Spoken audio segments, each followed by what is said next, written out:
Hello Cowboys Nation, welcome to another video, and without further ado, let's get to another round of news from America's team.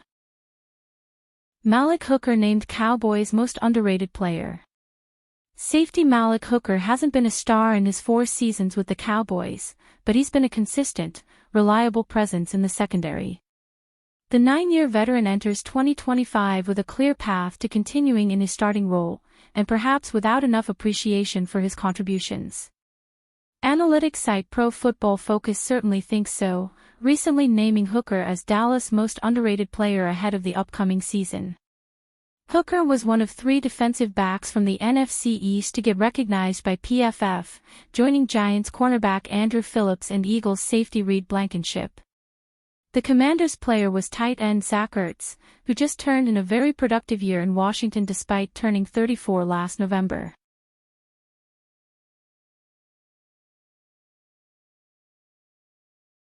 In previous years, the most underrated label in Dallas often went to defensive tackle Osa Odighizuwa.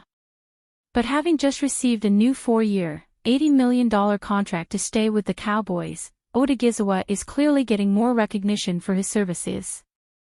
Hooker isn't nearly so well compensated.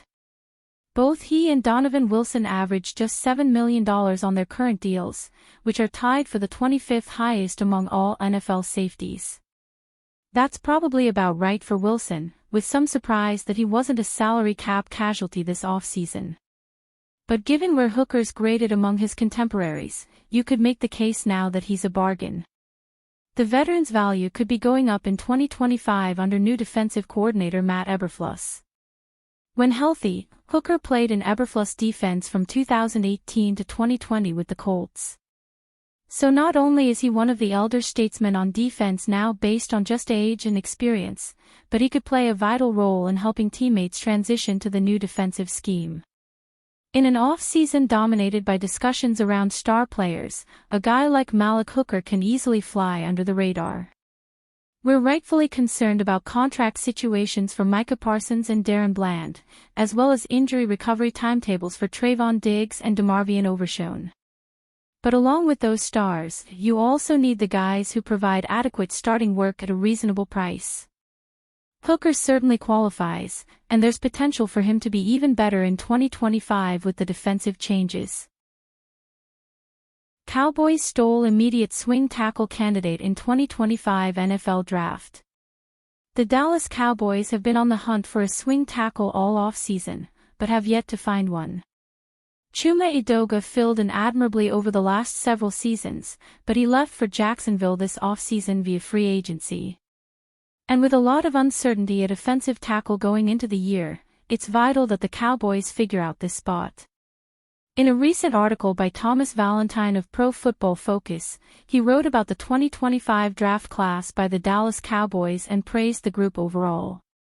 One player that impressed Valentine was a Johnny Cornelius, an offensive tackle from Oregon. Here is what Valentine had to say about the 6th-round pick by Dallas this April. Cornelius logged more snaps than any player in Dallas draft class, finishing with 3,297 across 5 seasons, 3 at Rhode Island and 2 at Oregon. A career right tackle, Cornelius stayed consistent across both programs and earned a 74.2 grade in 2024. The Cowboys have an excess of quality guards with Brock Hoffman, Robert Jones, and T.J. Bass all fighting for a spot behind the starters. However, one thing they lack is quality offensive tackle depth. Dallas is hopeful that Asim Richards could develop into their eventual swing tackle, but it's unclear how the new coaching staff feels about him in their gap-heavy scheme. That could open up a spot for Cornelius, who is highly experienced coming out of college, but only has experience at right tackle. Dallas would love to have a swing tackle who has experience playing both spots, but that might be too big of an ask from Cornelius during his rookie season. The hope is that Cornelius can be the backup right tackle behind Steele, and then Tyler Smith could potentially move out to left tackle in a pinch, if needed.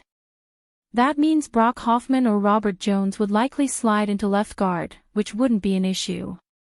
Keep an eye on Cornelius throughout the preseason as he has a lot of similarities to Steele coming out of Texas Tech. Both players had a ton of college experience, and that allowed Steele to get on the field as a rookie. While the Cowboys are certainly hoping that Cornelius never has to play this season, they want to have a viable option behind Steele and Guyton. Here is to hoping that player is a Johnny Cornelius. Cowboys urged to sign veteran cornerback for one simple reason. The Dallas Cowboys might appear done adding to the cornerback room, but we say don't let the quiet fool you. There's still one name that should be hovering just below the surface, and it's one Cowboys fans know well. Stefon Gilmore. The same Gilmore who started 17 games last season. The same Gilmore who represented himself at Tyron Smith's retirement press conference with a sense of dignity, maturity, and composure that speaks volumes about how he's viewed within the building. The same Gilmore who, as our Mike Fisher was first to report, showed up at the Star a little while back, just to casually visit. He hasn't signed anywhere else. And there's a reason why. He fits in Dallas. Still. At this point, he's not part of the plan. But it seems clear he's still the contingency. If Siobhan Revel Jr. isn't ready by August. If Trayvon Diggs' ACL recovery doesn't stay on track.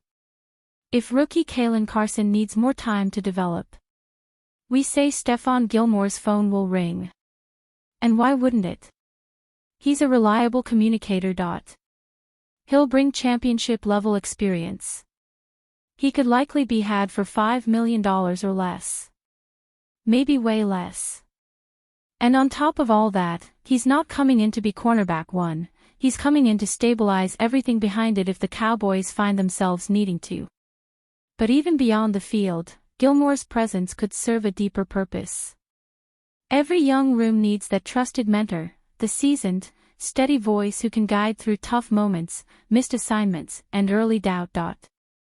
A big brother-like figure who's seen the highs and lows, and still shows up the same way every day. The Cowboys have high hopes for their youth at corner. But youth needs guidance. And in the right situation, Stefon Gilmore can still be the anchor behind the scenes, whether he's cornerback 3, or simply the voice that helps cornerback 2 become cornerback 1. This story may be dormant, but it should not be dead.